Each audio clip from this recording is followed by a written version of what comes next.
Hey guys, welcome back to another video. This is going to be a review of iOS 12.3 Beta 2 on the iPhone 6. So here we go.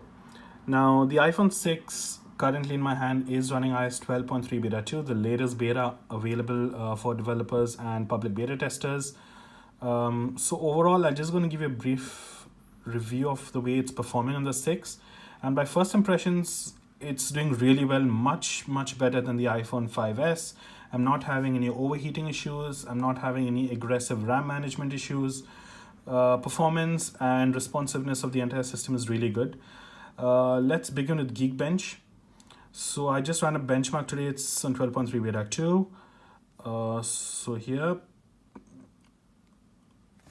So the single core is at 1585 and multi-core is at 2740.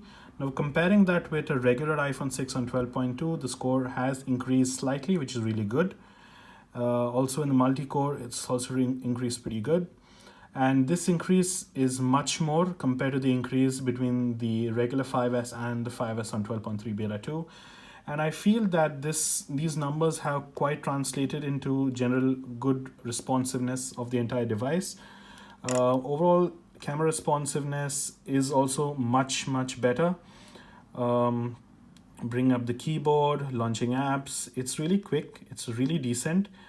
Given the age of this phone, I think iOS 12.3 Beta 2 is on a really good start right now, especially given that 12.2 is decent, but 12.3.2 for me is been really great.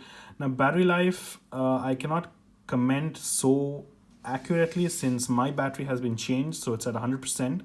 So I've got extremely excellent battery life on the device, really good one. So for you, it might differ. Other than that, overall responsiveness of the device is really good. Apps open really nice and smooth. Third-party apps, however, do take some time, but that's pretty much known. It's an iPhone 6, so third-party apps aren't super optimized for it.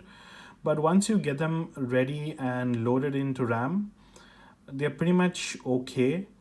There's not a lot of lag compared to the 5S. Surprisingly, really surprisingly, that iPhone 6 is doing much better than the 5S, and that's really great on Apple's part. How about YouTube? Yeah, YouTube does take a bit of time, but once things are ready to go, it's pretty decent. Let's check out RAM management, maybe Facebook, still open. Instagram, still open. Settings, still open. Geekbench, still open. Safari, still open. So it's doing really well, and I'm not feeling any overheating, which I was getting with the 5S. So that's really nice. So overall, it's really doing really well. iOS 12.3 Beta 2. Now I just want to run a quick point of reference by you. This iPhone was actually on iOS 9, but I figured might as well update it. So for those of you who think Apple really slows down the devices really to a bad extent, and it's a big difference between the original version with which it came from and the latest version. Now I know the iPhone 6 came out on iOS 8, but iOS 9 is pretty much close there. So this is the Geekbench with iOS 9.1. So the score for single core is 1580 and 2701.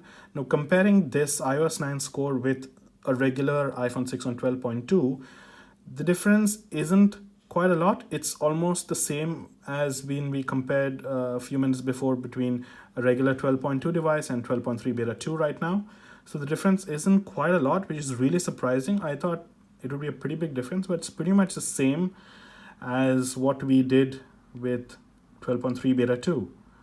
So that's really been good in my opinion. Apple hasn't drastically dropped performance. Yes, with the battery, you might have to require a new battery, but overall it's looking really good for the iPhone 6.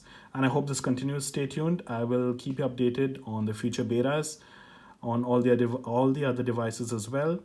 So please do like and subscribe, and I'll see you in my next one. Thank you so much for watching.